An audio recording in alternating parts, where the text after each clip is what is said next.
मध्य प्रदेश में विधानसभा चुनावों की उल्टी गिनती शुरू हो चुकी है और ऐसे में इंदौर में एक ऐसा समाजसेवी चेहरा है जो कि लगातार राजनीति के मैदान में सक्रिय है।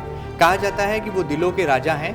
समाज सेवा उनके दिलो दिमाग का एक बड़ा लक्ष्य है और जनता की सेवा के लिए अब वो अपना पूरा जीवन आने वाला वक्त समर्पित करना चाहते हैं। जी हाँ, हम बात कर रहे हैं इंदौर की विधानसभा क्षेत्र क्रमांक 4 से कांग्रेस पार्टी के सबसे बड़े चेहरे श्री राजा मंधवानी जी की। राजा जी का नाम लगातार समाज सेवा के क्षेत्र में यूं तो जाना पहचाना है ही, उसी के साथ साथ उद्योग जगत में भी इंदौर में वो अपनी एक अलग पहचान रखते हैं। हाल ही में उन्होंने चुनाव लड़ने का फैसला लिया है और कांग्रेस पार्टी को चुना है। क्या कुछ उनकी नज़र में राजनीतिक समीकरण है और क्या उनका अगला लक्ष्य है, आइए आपकी मुलाकात कराते हैं दिलों के राजा कहे जाने वाले कांग्रेस नेता राजा मंधवानी जी से। राजा जी, आपका बहुत बहुत स्वागत है। हमने सुना है कि आप बहुत बड़े हृदय वाले हैं और जैसा आपका नाम है वैसा ही आपकी कार्यशैली है, वैसा ही आपका अंदाज है। कैसे आपने जीवन में बहुत संघर्ष किया, एक छोटे से संघर्ष को जो है पार करते हुए धीरे धीरे जीवन के पड़ाव को पार किया और आज आप जनता की सेवा के लिए जनता के बीच जाने वाले? देखिए, ये तो कुछ चीज़ें गॉड गिफ्टेड होती हैं जी। और बचपन से ये बात आपकी सही कि मैंने भी दूसरों के साथ बहुत संघर्ष किया है जी। हम भी नीचे से ऊपर आए हैं, इसलिए मुझे उन चीज़ों का पूरा अंदाज़ा भी है कि लोगों की तकलीफ़ें क्या होती हैं जी। मैं एक छोटा सा किस्सा बताऊं। जब हमारे गांव में मीटिंग हुई थी, वहाँ पे कुछ अनियमितताएं हो रही थी, तो 200-400 लोग इकट्ठे हुए। उस वक्त मेरी 17.5 साल उम्र थी जी, एज थी। तो सब ने बातें रखी, तो इतना मतलब शुरू से ही मुझे लोगों का प्यार मिलता गया। उस मीटिंग में मुझे अध्यक्ष बना दिया गया। जब से मेरी डबल उम्र वाले भी थे, डबल पैसे वाले भी थे, और मैं शुरू से ये कहता हूँ कि सिर्फ पैसों से सब नहीं होता है, अपना करते हुए अपनी नीयत होनी चाहिए, करने के लिए कुछ जस्तजू होनी चाहिए। तो ये सारी चीज़ें मिसल होती हैं, फिर भगवान भी मदद करता है और लोग भी साथ देते हैं। तो इसी तरह मैं जब अध्यक्ष बना उस वक्त हमने इतना अच्छा परफॉर्म किया। फिर मैं आपको बताऊं, मैं जो एमपीबी में जॉब मिल गया, तो एमपीबी में यूनियन का चेयरमैन बना। और जब मैं फिर उसके बाद एयरलाइन में जॉब मिली मुझे, एयरलाइन में भी मैं 4 मरतबा एयरलाइन में 2-2 साल का चुनाव होता था। तो मैं आपको बताऊं कि 3 दफ़ा मैं एक पार्टी से लड़ा, तो वहाँ से मैं उपाध्यक्ष की सीट पे मैं जीता। चौथी बार मेरी अपनी पार्टी से वो हुई तो मैं दूसरी पार्टी में लगा, उसके बावजूद मैं दूसरी पार्टी से भी जीता। तो ये शुरू से ही मुझे अपना जो कार्यशैली होती है उसके लिए सारी जनता और सबका प्यार मिलता रहा है जी। इसी तरह में आगे हमने ये कंस्ट्रक्शन लाइन में पाँव रखा तकरीबन 99 में। उसके बाद हम छोटे छोटे प्रोजेक्ट से शुरू किया और आज भगवान की कृपा से सबके साथ से अपना अच्छा काम भी है, अच्छी गुडविल भी है। और उसके बाद में फिर समाज सेवा पंचायतों से भी जुड़ा, क्योंकि ये मैं समझता हूँ कि मेरे को नस नस में ये है कि मैं एक छोटा सा उदाहरण और दूंगा जी। मेरे अंकल ने मुझे 700 रुपये दिए कि आप मेरे डैडी को उनको दे आओ। तो मैं जैसे जा रहा था जी, तो रास्ते में मुझे एक जानकार आदमी मिला, अपना जो जानने वाला मित्र था जी। राजा भाई कहाँ जा रहे, मैं आपको ढूंढ रहा था। मैं क्यों, क्या हुआ? कि मेरी बेटी को इलाज के लिए डॉक्टर के पास ले जाने, मेरे पास पैसे नहीं है। उस वक्त की बात है, मैं जब बहुत छोटा था, तो मैंने सिर्फ 20 रुपये रखे, 680 रुपये उसको दे दिए। मैं बोला ठीक है, इनका तो काम हो जाए, पापा की डांट खा लूँगा। तो शुरू से भगवान ने मदद कि ऐसे रखा है कि ऐसे किसी के लिए काम आना। अपने लिए तो हर कोई जीता है, ज़िंदगी वो हो जो दूसरों के लिए जिए। बहुत बड़ी बात है, बहुत खूबसूरत ये आपकी पंक्तियां हैं और मुझे लगता है कि आज के नौजवानों को भी आपसे सीखने की ज़रूरत है। उन युवाओं को भी जो है अपने करियर के साथ साथ देश और समाज के प्रति जो कर्तव्य है उसको कैसे निभाना है, उस जिम्मेदारी का एहसास होना भी ज़रूरी है। आगे बढ़ते हैं। राजा जी, हमने सुना है कि आपको जो राजनीति में पहला कदम जो है वो पूर्व मंत्री और कांग्रेस के वर्तमान विधायक सज्जन सिंह वर्मा जी ने रखवाया और उनकी जिद थी, और ये भी माना जाता है कि आप और वो बहुत पक्के दोस्त हैं। तो ये जो दोस्ताना है अब ये सियासत में जो है कायम रहेगा, और वही सही बात है कि वही आपको राजनीति में लेकर के आए हैं? नहीं, ये बात भी सही है। मेरे सज्जन ब्याह से तो सबसे पुराने रिलेशन हैं। मेरे मालनी गोड़ से भी, फैमिली से भी रिलेशन, शंकर ब्याह से भी, आदनी तुलसी सलाड़, सबसे मैं क्यों बिजनेसमैन हूँ, सबसे मेरे रिलेशन है। एक बार क्या हुआ, सभागृह में हमारा जहाँ पे उठाने और बैठकें होती हैं, वहाँ पे सज्जन ब्याह किसी उठाने पे आए। वहाँ के जो अध्यक्ष हैं हमारे भगवान दास कटारिया जी, उनको अंदर ले गए सज्जन ब्याह को कि आप चाय किए हमारे साथ। जी जी। तो उनको फिर मेरे को भी ले गए, मैं कि समाज के अध्यक्ष हूँ, तो बोला 30-35 जने थे, भैया के साथ भी थे और लोग भी थे। तो वहाँ इत्तेफाक से बात निकली, समाज ने उनको भैया को कहा कि आप आए हैं, इस मरतबा 4 नंबर से किसी और का नाम लिया, मेरा नाम नहीं, वो भी बैठे हुए हैं और समाज हमारे अध्यक्ष राजा मानधनी बैठे, इनकी कंसेंट लेके आप उनका नाम अनाउंस कर दें 4 नंबर से, हम पूरी भरपूर सिंधी समाज की तरफ से उनको हम सपोर्ट करेंगे। जी। तो मुझसे सज्जन भैया ने पूछा कि राजा भैया क्या करूँ मैं, बिल्कुल अच्छा नाम है, आप करें और हम पूरी उनके साथ मदद करेंगे। तो इस पे समाज के दूसरे जो लोग बैठे थे, जी। ये मैं आपको एकदम फैक्ट बता रहा हूँ, जी जी। उन्होंने उसको सज्जन भैया को बोला कि आपको अगर सीट निकालनी है या मुकाबला करना है तो राजा भैया को आगे ला, हम 5-7 साल से राजा भैया के पीछे हैं, ये हाथ नहीं दे रहे। तो मैंने उनको बोला कि भाई जो राजनीति लोग हैं उनके लिए हम बात करें, मेरे तरफ आप क्यों आ रहे। फिर सब वो बोलते गए तो आखिर सज्जन भैया भी समझे, फिर उस आदमी ने भी समझा जिसके लिए नाम लिया जा रहा था, उससे वो भी खड़ा हो गया कि नहीं मेरा नाम छोड़ें, सब लोग आपके नाम पे मुतफिक, तो आप। फिर भी मैंने हाथ जोड़े कि मैं समाज सेवा तक सीमित हूँ और उसमें रहना चाहता हूँ। इसी तरह फिर बात बढ़ती गई आगे, फिर समाज के लोग मिलते गए, फिर आपस में मीटिंग भी होती गई। फाइनली मतलब सज्जन भैया ने समझा कि क्योंकि हमारा, और मैं हमेशा यही कहता हूँ कि हमारा समाज जो है ना उसमें ज़्यादा वोट भी हैं, और समाज की वजह से मुझे टिकट के लिए क्या गया कि मैं इसमें न कि सिर्फ मेरा राजा मानधनी की जाए, बिल्कुल समाज के लिए, और मैं कभी भी ये आगे जो भी होता है मैं भूलूंगा नहीं कि समाज में मेरे को मेरी वजह से टिकट मिली, समाज की ज़मीन। हाँ, मगर एक बात है कि सिर्फ मैं सिंधी समाज से नहीं, मैं सिंधी समाज की देश प्रदेश की सबसे बड़ी पहचान का अध्यक्ष, पहले मैं इलेक्टेड हुआ, चुनाव जीता और बहुत अच्छे तरीके से जीता 3 साल के लिए, 2019 से 22 तक, फिर 22 से 25 तक। आप यकीन करें महेंद्र सिंह जी, मैं आपके चैनल से बताना चाहता हूँ, बिल्कुल 13 जनों का एक पैनल होता है, और जो मेरे 2019 में जो मेरे खिलाफ प्रेसिडेंट का चुनाव मैंने से लड़ा, जिससे मैंने जीता था, वो भी मेरे साथ हो गया कि मैं भी आपके साथ हूँ, मेरे को अपने पैनल में ले लें, मैं आपके खिलाफ। तो 13 के 13 ही, हमने एक भी हमारा पैनल का आदमी नहीं है, 13 के 13 पैनल सब जीत के आए और निवरोध जीत के आए। ये हमारे पंचायत के इतिहास में पहली बार हुआ, क्योंकि इतनी बड़ी पंचायत है, इतने बड़े वोटर हैं, तो उसमें निवरोध होना बहुत बड़ी बात होती है। तो उसमें निवरोध भी हुआ, और क्योंकि सबने देखा कि यार ये सेवा करते हैं, और मैं शुरू से ही, मैं बता 2003 में आप मैं चैनल में बताना चाहिए नहीं बताना चाहिए, जब मेरी टोटल संपत्ति 22.5 लाख, ये 2003-04 की बात है। तो उस वक़्त मैं एक बार घर पे खाना खा रहा था, मैंने वो नारायण सेवा संस्था का स्क्रॉल देखा, जैसे विकलांग बच्चों की वो चल रही थी कि अपील की जाती, ऐसी अपील की जा रही थी, आप उनका क्या सिस्टम है कि दानदाता उनको गोद लेते हैं बच्चों को, उधर क्या सारे देश से लोग अपने विकलांग बच्चों को जो बेचारे सेवा में वो कुछ इलाज नहीं करा पाते, उनको पेरेंट्स छोड़ भी जाते हैं, उनके साथ रहते भी। तो उनका सिस्टम ये नारायण सेवा उदयपुर का है कि जो कोई गोद लेता है फिर उनको वो ऑपरेशन में ले जाते हैं। तो मैंने देखा, तो वहाँ मैंने उदयपुर फ़ोन लगाया उनके नंबर पे, तो कुछ दिनों बाद उनके जो संपादक हैं आदरणीय कैलाश मानव जी अग्रवाल, वो इंदौर पधारे, मेरे घर पे आए, तो बोला आप क्या करना है, मैंने मैं सेवा करना चाहता हूँ, आपका स्क्रॉल देखा तो मुझे आप सिस्टम समझाएं। तो मैंने उनको बोला कि मैं अपने माता पिता के नाम से यहाँ ऐसा सेंटर खोल सकता हूँ क्या। तो उसमें मानव जी ने मुझे वो तैयार किया कि आप यार इधर खोलेंगे, टाइम लगेगा, ये आप एक बार मेरे साथ उदयपुर चले। मैं क्यों, तो उधर अभी हज़ारों बच्चे दानदाताओं के इंतज़ार में हैं, तो पहले उनका इलाज होना चाहिए, आप कब खोलेंगे क्या। तो मैं भी बात समझा, फिर उनसे मैंने पैक सिस्टम पूछा, उन्होंने बोला 3 जनों का 5,000 या 5 जनों का 10,000 ऐसा कुछ उनका। तो मैं भावुक हो गया वाकई, जब उसने वीडियोस दिखाए वो अपने लैपटॉप पे, ये तो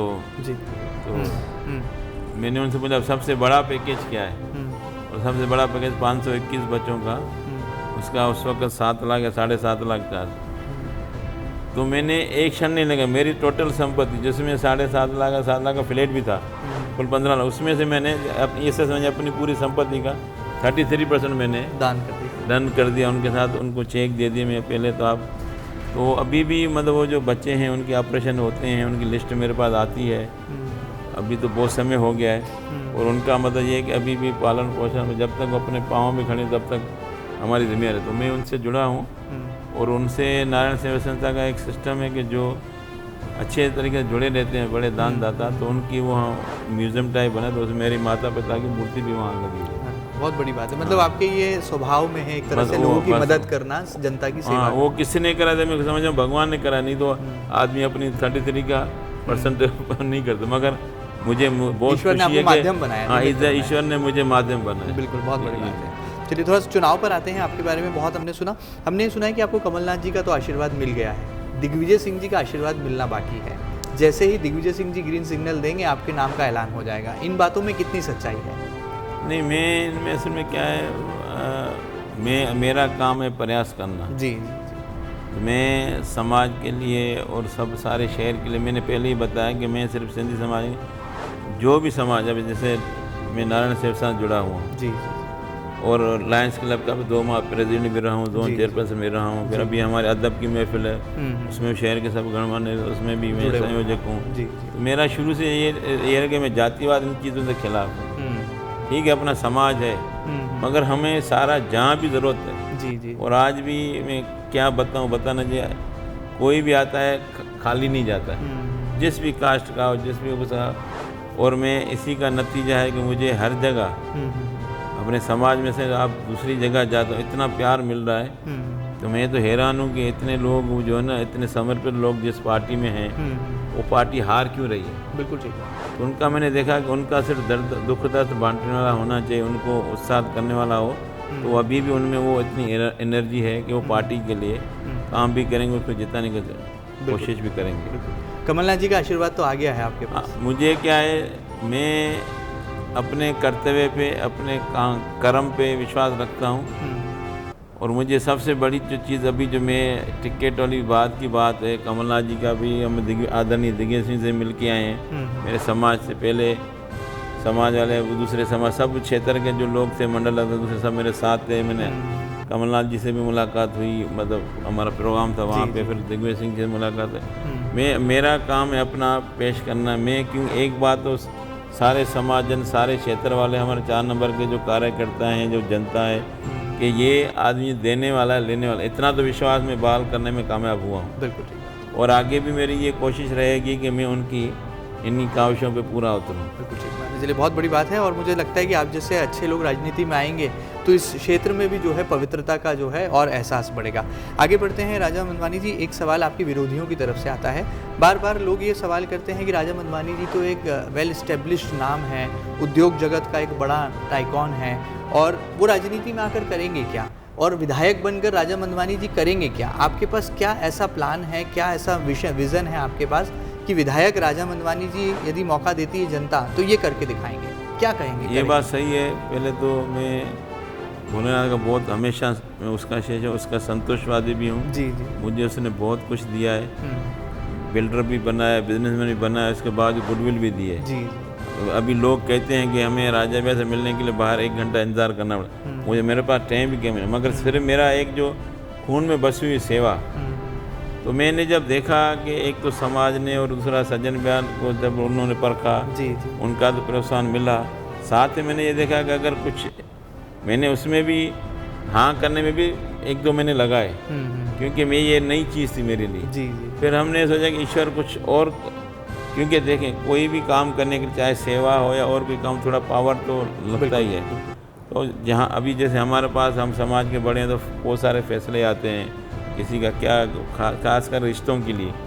तो हम जब फैसले करने बैठते हैं तो एक आदमी जिसके थोड़ा विपरीत बात जाती है तो भग के खड़ा हो जाता है। तो हमारे पास कोई पंचायतों के पास, ऐसे संस्थाओं के हमारे पास वैसा पावर नहीं कि हम उसको बाध्य कर सकें कि भाई आप ये गलत जा रहे हो, इसके बावजूद हम उसको, वो गलत भी कर रहे हैं, वो हम उसको पनिश नहीं करा पा रहे हैं। इसमें वो हमारे बातें, रिश्ते, दूसरा क्या, रिश्तों में इतना दयनीय बात है, किसी बेटी का रिश्ता टूटता है तो सिर्फ अकेले उसका घर नहीं टूटता है, जो उसके घर में दूसरी सिस्टर्स होती हैं, उनकी सहेलियां होती हैं, वो भी डिस्टर्ब हो जाती हैं कि हमारी अपनी सहेली इतनी अच्छी थी, उनका घर तो हम आगे, फिर वो शादियों से उनका थोड़ा, ये बहुत बड़े हमारे समाज में या सब समाजों में बहुत समस्या है, चुनौती है। तो उसके लिए थोड़ा मैंने सोचा कि थोड़ा पावर होगा तो हो सकता है मैं और अच्छे से सेवा कर सकूँ। तो मैंने इसलिए फिर वो, और मेरी विचारधारा मैं बताऊँ आपको, मैं राहुल गांधी का बहुत बड़ा फैन जी। वो देश के बहुत बड़े नेता हैं, कोई कुछ भी कहे मेरे हिसाब से उसे सच्चा आदमी, उसे निडर आदमी, उसको कितना सताया कितना, इसके बावजूद वो डटे हुए हैं। तो उसकी प्रेरणा लेके मैंने बोला ठीक है, मैंने कांग्रेस पार्टी से मुझे मौका भी मिल रहा है तो मैं अपना प्रयास करूँ। मेरा काम, मेरा इसी प्रयास पे विश्वास है, बाकी रिजल्ट ऊपर वाला जो करेगा अच्छा करता है। हम ये देखते हैं कि जब भी कोई काम को सफल करना होता है तो उसमें परिवार का साथ होना भी बहुत ज़रूरी है। आपके परिवार में कौन कौन है और परिवार कैसे, क्योंकि अब पहले आपका शेड्यूल बड़ा अलग होता था, अब तो दिन रात 24 घंटे, कब सुबह हो गई कब शाम हो गई आपको इस बात का अंदाज़ा ही नहीं लग पा रहा होगा। बैठ के हैं, कार्यक्रम है, तो परिवार का कितना साथ मिल रहा है और कौन कौन है परिवार में? ये उस हमारी जो रूटीन थी उससे बिल्कुल हटके काम है ये। जी। इसमें न कोई टाइम का शेड्यूल न क्या है। और परिवार वाले भी शुरू में डिस्टर्ब हुए थे, मैं सच बताऊं। फिर उनको समझाया, उन्होंने बोला कि पापा आपकी अच्छी लाइफ है, ये सब चीज़ें हो रही हैं, सब आप कहाँ नई चीज़ में जा रहे हैं। तो अभी मैं उसको बताना नहीं चाहिए, मगर मैं आपको बता रहा हूँ, जब बहुत सारी बातें हुई, कसम से मैं आपके चैनल के सामने बोल रहा हूँ, मैंने आखिरी में उनको बोला कि आप मुझे रोक रहे हो या कुछ भी कर रहे हो, तो मैं ऐसे मरना नहीं चाहता हूँ, मैं कुछ करके मरना। मैंने ये जब ये वर्ड यूज़ किए, परिवार बोला नहीं नहीं पापा, बेटियाँ भी थी, बेटा भी थे, मिसेज भी, तो और भी मेरे 6 भाई भी हैं। जब मैंने ये बोला तो फिर उन्होंने बोला कि नहीं नहीं हम आपके साथ हैं, आप जो करना। क्योंकि उनको मैंने बोला मैं कुछ लेने तो नहीं जा रहा हूँ, कुछ देने ही जा रहा हूँ। तो मैं जब अपनी लाइफ में थोड़ी बहुत डिस्टर्बेंस अफोर्ड करने को तैयार हूँ, तो आप मेरा साथ दें। तो जब ये बात की तो फिर उन्होंने भी साथ दिया, वो सब साथ में ही हैं। तब उनका भी यही कि भाई ठीक है, हमारा प्रयास आप करें, उसके बाद जो होगा अच्छा होगा। अच्छा, वर्तमान में बीजेपी की जो विधायक हैं मालिनी गौड़ जी, उनसे भी आपके पारिवारिक रिश्ते हैं, उसका जिक्र आप पहले भी कर चुके हैं, तो कैसे होगा एक परिवार से रिश्ते और फिर उनके सामने ही चुनाव? देखें, पहली बात तो मैं रिश्ते ख़राब करने के लिए राजी नहीं हूँ, मैं कुछ नया करने के लिए आया हूँ। ये पुराने तरह के उनसे लड़ाई, उन पे ये कर, उन पे और इल्ज़ाम लगाना, उस पर आरोप लगाना, ये करना, मैं अपनी लकीर खींच के, मैं रिलेशन मेरे सबसे हैं, भाभी जी के परिवार से, शंकर ब्याह से, सज्जन ब्याह से, तुलसी ब्याह, पहले कांग्रेस में तभी बीजेपी चले गए। तो मैं इन चीज़ों को देख के नहीं कि ये उसका है, तो मेरा क्या संबंध, और हमेशा निभते हैं। और मैं आगे भी यही करूँगा, हम ऐसी स्वच्छ राजनीति में आ जाएं कि जैसे लगे ही नहीं लगे ये कोई पुरानी वो हरू भरू इल्ज़ाम पट्टी। हम शहर को एक नई दिशा देने का काम करने का कोशिश कर रहा हूँ कि लोग ऐसे भी समझे कि नहीं राजनीति ऐसे भी होती है। जी। मेरा मन का इरादा है कि मैं नया एक उदाहरण पेश करूं, अगर मैं आगे मुझे मौका मिलता है तो ये मेरी। अच्छा, ये बताइए कि इन दिनों जो है दल बदल का दौर चल रहा है, हम देख रहे हैं कि कई भाजपा के नेता कांग्रेस में आ रहे हैं, तो कई कांग्रेस के नाराज नेता भाजपा में जाने की तैयारी कर रहे हैं। तो कहीं ऐसा तो नहीं होगा भविष्य में कि राजा मंधवानी जी के संबंध तो भाजपा और कांग्रेस दोनों ही दलों में है, तो कहीं भाजपा को खींच तो नहीं लेगी अपनी तरफ, कांग्रेस से आपको भाजपा में आने के लिए मजबूर तो नहीं कर? ये बहुत अच्छा सवाल किया, काफ़ी लोगों के मन में सवाल है। देखें, इतना तो मैं भी मैच्योर हूँ कि मैं कि पार्टी अगर मुझे मौका दे उसके साथ गद्दारी करूँ, ये तो मैंने सोच से ही पारे। और मैं फिर अगर ऐसी सोचे तो मैं राजनीति में आऊँ कि मेरे पास क्या कमी है, फिर मैं उनसे लड़ाई करूँ, उनसे दुश्मनी लूँ, उनसे गलत करूँ। पर बीजेपी वाले ऑफर तो देते होंगे आपको? नहीं, ऑफर उन्होंने ये कहते हैं कि हम भी आपको टिकट दें, मैं टिकट में विचारधारा के साथ है, बाकी कोई ऑफर वाला उनको ही मालूम है इसको भगवान साहब ये ऑफर में आने वाला नहीं है, न कोई डरने वाला है। अगर ऐसा होता तो मैं आता ही क्यों, मुझे ये मालूम नहीं था कि मैं क्या करने जा रहा हूँ। इतना मैं भी इतना बड़ा बिजनेस चलाता हूँ जी, मुझे भी अपने मायने पर समझने को। मगर क्या है, मेरा ये मानना है कि अगर मेरे मन में खोट नहीं है तो ईश्वर मुझे अच्छे तरीके रास्ते से ले जाएगा। मेरा एक ही उद्देश्य है, बाकी जो जैसा वो सोच रहे हैं कर रहे हैं ऐसा। और हाँ, ये गारंटी वाली बात, ये तो मर जाऊँगा कुछ भी होगा, जहाँ मैं हूँ तो वफादारी से तो पीछे नहीं हटूँगा, कुछ भी हो जाए। लोग कुछ भी, हाँ रिलेशन है, रिलेशन मेंटेन रहते हैं तो अच्छा है, मेरी तरफ से कोई गलत नहीं होगा। बाकी कोई ये सोचे कि आगे चल कर ये उसके, जैसे तो रिलेशन मेरे सज्जन ब्याह से भी हैं, तो मैं क्या एक से निभाऊंगा एक से ख़राब करूंगा, वैसा तो नहीं करूँगा। मैं किसी का वो तो नहीं हूँ ना कि भाई कि मैं उनसे वो करके या कोई लालच में आके या कुछ ऐसे करके, ऐसी कोई बात नहीं है। और न कभी सोचिए, और ये अगर ऐसा होता तो मैं आगे ही नहीं आता। जी जी। मुझे माइनस प्लस तो मालूम थे ना, तो आगे चलकर क्या चीज़ें हो मतलब सकती। बीजेपी में तो कभी नहीं जाएंगे ऐसा कोई इरादा नहीं नहीं, सवाल ही नहीं। जहाँ जिस पार्टी में हैं उनमें बीजेपी में था भी नहीं। रिलेशन सबसे, इसका मतलब है कि मैं कांग्रेस में था, कांग्रेस में मैं पहले मेंबर था, क्योंकि विचारधारा के हिसाब से बिल्कुल बीजेपी वाला सबसे मतलब रिलेशन सबसे। इसका मतलब ये नहीं कि मैं बीजेपी में जाऊंगा, या कुछ लोगों के मन में हो सकता है जी जी। और उनका मैं अपना काम करूं। वक्त मैं तो अकेला ही चला था इस मंजिल में और लोग मिलते साथ गए, मिल गया, जुड़ते गए, कारवां कारवां बनता बनता गया। गया। बिल्कुल। जी, जी, जी। और ये चीज़ें जो है ना, ये कोई जब कोई मुद्दा नहीं मिलता है हाँ। तो छोटी छोटी बातों को मुद्दा, ये ऐसा हो सकता है, वैसा होता है। और जो रिलेशन सब बोलते हैं कि अपने सबसे मित्रता होनी चाहिए, और मेरी मित्रता को भी वो माइनस में ले जाते हैं। अब मैं अगर बीजेपी के साथ हूं, इसका मतलब मैं सचिन व्यास से गलत करूँगा या पार्टी से गलत करूँगा, तो मेरे को ऐसा काम करने की क्या जरूरत है? उससे अच्छा है घर बैठ जाऊँ।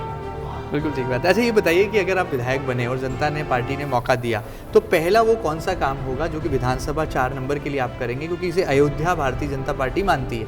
तो राजा मंदवानी जी को अवसर मिला तो क्या पहला काम होगा आपका? सपनों का काम क्या है जिसको सबसे पहले आप करने वाले हैं? देखिए, सबसे बड़ी बात, पहली बात तो ये है कि अयोध्या कहा जाता है, अयोध्या हम भी सब मानते हैं वैसी बना, मगर जहाँ भव्य राम मंदिर ही नहीं है उसको अयोध्या तब तक नहीं कहते जब तक राम मंदिर नहीं है। ये वायदा दिलाता हूँ मैं कि अगर मुझे कांग्रेस पार्टी ने टिकट दिए, मैं जीत के आया, भव्य राम मंदिर बना के उसको सच्ची अयोध्या बनाएंगे। उसके बाद भी मेरे पास और बहुत सारे विजन्स हैं। जैसे हर वार्ड 13 वार्ड है हमारे 4 नंबर में जी। हर वार्ड में विधायक प्रतिनिधि कार्यालय खोला जाएगा, जैसे उनको हर जगह भटकना नहीं। अगर कोई किसी वार्ड में कोई प्रॉब्लम है, किसी भी हमारे जनता को, किसी भी हमारे कार्यकर्ता को, तो वो अपने वार्ड में वहाँ कंप्यूटर सारा सिस्टम रहेगा, वो फिर हमसे हमारे मेन कार्यालय से जुड़ा रहेगा।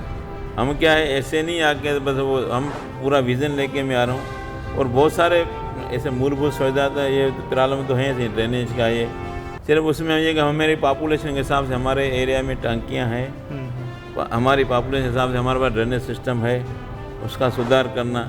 उसके बाद इतने सारे बगीचे हैं, उनमें उनका विस्तार करके, जैसे मैं चाहता हूँ कि भाई अब जैसे लाल बाग है, लाल बाग हमारे 4 नंबर में आता है, ठीक है, पुरातत्व विभाग में है, मगर पुरातत्व हमें उनसे बात कर हम निर्माण नहीं करने देंगे, मगर हम उसमें जॉगिंग ट्रैक बना के, एक योगा सेंटर बना के, और महिलाओं के लिए अलग वातावरण ऐसा बनाएं जैसे फैमिली गार्डन हो जाए उधर। और लाल बाग, आप हैरान होंगे, इतना लाल बाग है, दुनिया भर के देश विदेश से लोग यहाँ घूमने आते हैं, वहाँ एक शौचालय तक नहीं है। तो ये क्या है सब, और वहाँ के हमारे सब विधायक जी हैं, जो भी रहने वाले सब देख रहे हैं। हमने महापौर जी को पहले आए थे, वो हमने कहा था, रोड आप सुबह कभी जाएंगे, रोड पे लोग वॉक करते हैं, जहाँ पे गाड़ियाँ भी चलती हैं, स्कूल के बच्चे भी आते हैं, ऑटो भी चलते हैं, टू व्हीलर वाले कई कोई बच्चे ऐसे फास्ट जाते हैं। तो ये क्या हम सब देख के आंखें मूंद लेते हैं। तो हम ये उसका विस्तार, हम कोई उधर निर्माण नहीं कर, कम से कम जो हम उसमें कर सकते हैं जाके, वो तो हम इसी तरह हर बगीचे में ये हालत है। बगीचे हैं, ज़मीन पड़ी है, उसका विस्तार नहीं है तो किस काम का? तो हम उसका विस्तार करके उसमें सब अच्छी सहूलतें दे के वो करेंगे। उसके बाद मेरा विजन है कि जो सरकारी हॉस्पिटल्स और सरकारी स्कूल्स हैं उनको इतना अच्छा करेंगे, जैसे हमें दिल्ली में एक मिसाल पेश की, उन्होंने इतना अच्छा कि प्राइवेट बच्चे पढ़ने के बजाय सरकारी स्कूल, अभी तो ये ट्रेंड है कि सरकारी स्कूल छोड़ के वहाँ पढ़ते हैं, प्राइवेट में, उनका ऐसा इतना अच्छा विस्तार करें कि प्राइवेट बच्चे स्कूल वाले भी हमारे सरकारी स्कूलों में पढ़ें। और सरकारी हमारी जो हॉस्पिटल है, हाँ, जहाँ नहीं होंगी तो मैं खुद बनवाऊँगा। मैं इतना सक्षम हूँ कि गवर्नमेंट की तरफ से तो मैं फैसिलिटी दूँगा, मैं अपनी तरफ से भी मैं, क्योंकि मेरा शुरू से बचपन से ये विश्वास है। और मैं सारे आपके चैनल के माध्यम से महेंद्र सिंह जी मैसेज भी देना चाहता हूँ कि थोड़ा बहुत अपनी चादर के हिसाब से ज़रूर सबकी हेल्प करनी चाहिए। ये नहीं कि मैं 1 रुपये कर दूँ, आप 1 रुपये कर, अपनी चादर के हिसाब से किसी और के लिए जो भी ज़रूरतमंद उसके लिए करेंगे तो उनका लिए बहुत भला होगा। और उसका अगर हम निस्वार्थ करके हम सेवा कर रहे हैं तो उसका ईश्वर 10 गुना फ़ायदा ज़रूर देता है। इतना विश्वास है मेरा। मैं आप सबको भी, जनता को ये कहना, आप अपनी ही चादर के साथ ज़रूर किसी न किसी की, किसी भी तरीके से, तन मन धन की 3 होती हैं। आप धन का नहीं, तन मन की, जो किसी को हॉस्पिटल कोई गिरा है तो उसको ले जाए, कुछ और टाइम देंगे, और से बहुत सारी कोई किसी धन वाले के साथ मिलकर तन मन वाले तो एक दो बार होता है। बहुत सारी सेवाएं हैं, वो कर ये मेरा मैसेज है, वो करके देखें। मैं एक बार बताऊं, जब मैंने नारायण सेवा संस्था का उन्होंने प्रोग्राम रखा था, जब मैंने 521 बदले तो बात याद आई, तो मेरे से उसने स्पीच कराई जी। तो सामने बहुत सारे लोग बैठे थे। मैंने बोला, ये भाई साहब, आप मेरे से बहुत ज़्यादा करोड़पति आप सामने बैठे हो, मैं कोई बड़ा करोड़पति नहीं हूँ। हाँ, ये मैं बोला शुक्र अदा करता हूँ, मेरे को दिल ज़रूर करोड़पति दी है। जी जी। तो मैंने उनसे पब्लिक से पूछा, अगर मेरी जेब में 10,000 हैं और मैं 9,000 दान करता हूँ तो कितने बचने चाहिए? 1,000। मैं हाथ डालता हूँ तो 1 लाख निकलता है। तो बोलते ये कैसे? मैंने बोला आप करके देखो। वाह। तो लोगों ने तालियां बजाई, मैं करके देख लो, ऐसा ही होगा। जी जी। तो ये चीज़ें कि हमें जनता में बहुत शौर्य, उनको सिर्फ दिशा देने वाला, उनको बैक करने वाला आदमी हो तो बहुत सारी चीज़ें चेंज हो सकती हैं। बिल्कुल ठीक। हमेशा ही नहीं कि यही राजनीति मतलब है हम जनता से वोट लेके राजनेता बनते हैं। तो हमारा कर्तव्य क्या है? उनकी सेवा करें, न कि उनके ऊपर फिर हुक्म चलाने लगे या उन पे ऐसा करना उनको। अब आप खुद देख रहे हैं, हमारा 4 नंबर व्यापारी बहुत क्षेत्र है। लोग बेचारे सुबह 8 बजे जाते हैं, 9 बजे जाते हैं, दुकानों पे जाते हैं, फैक्ट्रियों में जाते हैं, कोई बाहर टूर करते हैं, फिर रात को आते हैं, फिर कोई बाहर रहता है, न कोई संडे है न कोई दिवाली है। उसके बाद पहले तो गवर्नमेंट का पेट भरे, इनकम टैक्स, जीएसटी, ये दूसरी। उसके बाद फिर नगर निगम की 16 टैक्सेस है। यहाँ तक कि मैं हैरान हूँ कि अपनी दुकान पे आप आइडेंटिटी कार्ड बोर्ड लगा, उसके लिए भी टैक्स है। इनका बस चले तो सांस पे भी लेने पे भी टैक्स है, वही बाकी बच गया है। उसके बाद फिर वसूली बाजियों के टैक्स भरें आखिर, और उसके बाद फिर अपने बच्चों के लिए कुछ बचाएं, क्या करें, नफ़ा नुकसान ये वो। कोई लोन लेके चल रहा है, कोई क्या कर रहा है। मेरा ख्याल है 100 में से 10% को पूरा सक्षम, बाकी 90% बेचारा रोजी रोटी के लिए। तो ये चीज़ें क्या, उनका दोष क्या है? अगर वो कुछ गलती कर भी रहे तो सिस्टम की वजह से कर रहे हैं, और टैक्स दे रहे हैं तो टैक्स के बदले हम क्या दे रहे हैं? गवर्नमेंट शासन में तो उनका भी हक है। तो ये चीज़ें अब जैसे आप राजवाड़ा क्षेत्र है, आप चंडीगढ़ गए होंगे तो नो व्हीकल जोन होते हैं। तो हम नो व्हीकल जोन की बात कर, हम वापस से बात करके अगर राजी तो वो नो व्हीकल जोन भी बनना चाहिए, मगर बनने से पहले हर चीज़ का प्रबंध करते जी। वहाँ हम बड़ी बड़ी पार्किंग ऐसी बनाएं कि जैसे वहाँ उनको इतनी सहूलत से और गाड़ियाँ छोड़ें और बाज़ार में जाएं, वहाँ आराम से पर्चेजिंग करें। जैसे अभी लोग कोई क्या, हम पहले बोलते हैं नो व्हीकल जोन करेंगे दिवाली पे टाइम पे, या उनके लिए पहले सिस्टम बनाना पड़ेगा। बिल्कुल ठीक बात है। एक बात में मनीष सिंह की बात अच्छी बात है, जैसे लोग बोलते कचरा यहाँ नहीं फेंक, नगर में बोलते थे, उसने क्या किया, पहले प्रबंध की गाड़ियाँ चलाई कचरे गाड़ियों तो जनता को तो अवेयरनेस है। अभी देखो सब डाल रहे हैं ना, कोई जरा पर नहीं फेंकता है, क्योंकि आप अल्टरनेट तो देंगे ना। आप सीधा आप बोलेंगे नहीं कचरा नहीं फेंको जी, तो फेंके कहाँ? बिल्कुल ठीक बात है। तो आप उसका अल्टरनेट समाधान देना। जैसे बोला जाता है कि आप डिजिटल करो, डिजिटल करने के पहले पूरे देश में लाइट तो देनी पड़ेगी ना, लाइट है नहीं, आप बोले डिजिटल करो। तो ये चीज़ें क्या आप पहले प्रबंध करें, जनता तो पूरी कोऑपरेट करने को तैयार रहती है, सिर्फ उनको दिशा निर्देश, जो हम दिशा नेता बनते इसलिए कि उनकी जनताओं का उनका दुख दर्द समझे, उनको सही गाइड करें। अच्छा ये बताइए कि आपका लकी नंबर भी 4 है, हमने कहीं पढ़ा था कि आपका लकी नंबर 4 है, इसलिए विधानसभा 4 को ही आपने चुना। इन बातों में सच्चाई कुछ है क्या? ऐसा कुछ भी नहीं है। मेरे 1-2 गाड़ियों का नंबर 4 है, बाकी कोई लकी नंबर नहीं। मैं तो लकी अपना सिर्फ अपने कर्तव्य को मानता हूँ, अपना कर्म अच्छा होना चाहिए। बाकी जो होता है, कभी कभार हमें लगता है, मैं आपको मिसाल दूँ, मैं जब एयरलाइन ऑफिसर बन रहा था तो मैंने 16 ग्रेड के लिए अप्लाई किया था, तो आर्डर आ गया 15 ग्रेड का। तो मैंने ऑफर लेटर होता है, मैंने सोचा यार 1 ग्रेड कम आ गया, तो मुझे किसी ने बोला आप 16 ग्रेड हो जाओगे, फाड़ दो, ये करो। तो किसी ने बोला जो मिल रहा है वो ले लो। तो मैं आपको बताऊं, मैंने 15 ग्रेड का ऑफर स्वीकार किया। थोड़ा ऐसे उसमें एयरलाइन में ऐसा सिस्टम बना, कुछ समय 6-8 महीने के बाद जो 16 और 16 के ऊपर वाले सबको निकाल दिया गया। जो 100 का तो मैं 16 अगर मुझे मिलता मैं भी निकाल दिया जाता। लेकिन तो ये मैं मैसेज देना चाहता आपके चैनल के माध्यम से कि जो होता है अच्छे के लिए होता है, सिर्फ अपना हमें कर्म अच्छा होना चाहिए। बिल्कुल ठीक। अगर मैं 15 के लिए 16 के लिए रो रहा था, होता तो मुझे नुकसान था, तो ईश्वर को मुझे एयरलाइन ऑफिसर रखे रहना था। तो ये चीज़ें कुछ चीज़ें सामने आती हैं, उससे आदमी इसमें लगे कि आदमी संतोष रहे जी।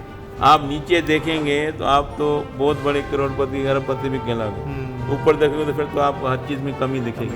ठीक बात। कितने लोग हैं जो चीज़ें ये भी नहीं पा पाते जो हमें ईश्वर ने दी है। ठीक बात है। एक सवाल और था, क्या आप इस बात की गारंटी जनता को देंगे? क्योंकि हमने देखा है कि जब चुनाव आते हैं तो नेताजी हाथ जोड़ते हैं, पैर पड़ते हैं, वोट लेते हैं, लेकिन चुनाव जब खत्म हो जाते हैं, वो जीत जाते हैं तो जनता को भूल जाते हैं। सही।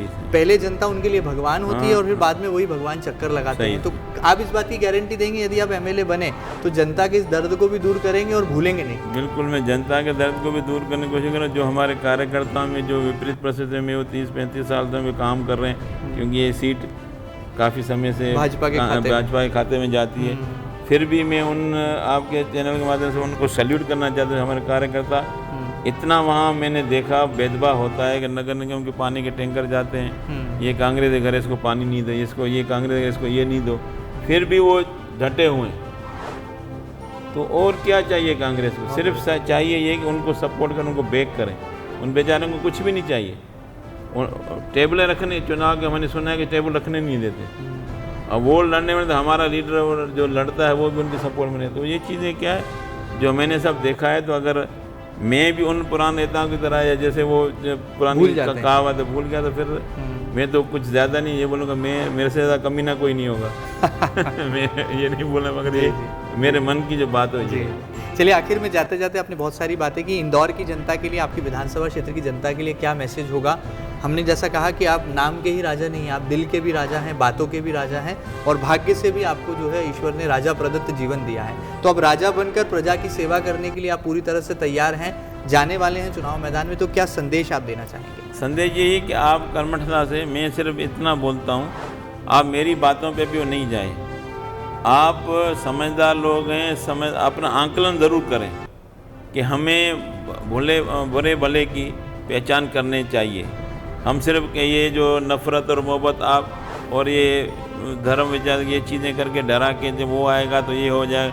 अब मुझे किसी ने बोला कि अगर कांग्रेस गवर्नमेंट आ गई तो धर्म विशेष का किसी का वो राज हो जाएगा।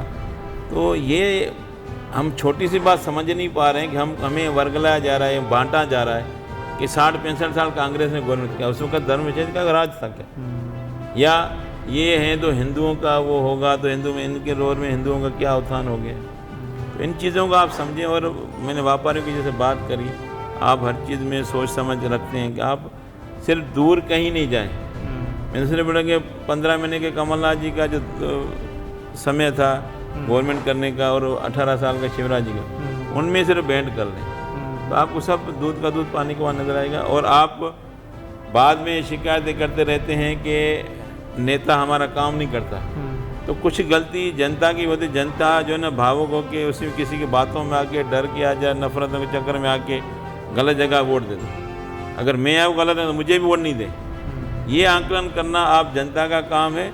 जनता सोच समझ के, ये वोट खाली वोट नहीं है, ये बहुत बड़ा हथियार है। इसमें आप गवर्नमेंट को पूरा अपने हिसाब से चला सकते हैं, अपने मनपसंद गवर्नमेंट को चुन सकते हैं। तो ये इसको आप पूरा समझ के उस वोट का अधिकार मताधिकार उपयोग करें। इतना मैं निवेदन जनता से करना चाहता हूँ। बहुत सुंदर बातचीत की। भोले हैं, सीधे हैं, स्पष्टवादी हैं, लेकिन दूरदृष्टि और पक्का इरादा रखते हैं। जीवन में संघर्ष किया है, संघर्ष की परिभाषा क्या होती है वो जानते हैं। जनता के दुख दर्द को दूर करने का उनमें जज्बा भी है और समाज सेवा भी है, ईमानदार हैं और ये दृढ़ संकल्प लेकर राजनीति के मैदान में कूदे हैं। यदि जनता ने अवसर दिया तो वाकई में राजा बनकर भी दिखाएंगे और जनता को भी मूल राजा के रूप के जो है दर्शन कराएंगे। ये भी वो दावा कर रहे हैं कि अयोध्या विधानसभा, जिसे भारतीय जनता पार्टी अपनी विधानसभा मानती है, वहाँ पर राम मंदिर नहीं है, उस राम मंदिर के निर्माण का भी वो संकल्प ले चुके हैं। और यदि कांग्रेस पार्टी ने उन्हें मौका दिया, जनता ने उन्हें अवसर दिया, तो विधानसभा में जाकर जनता के साथ साथ व्यापारियों के दुख दर्द की आवाज़ को भी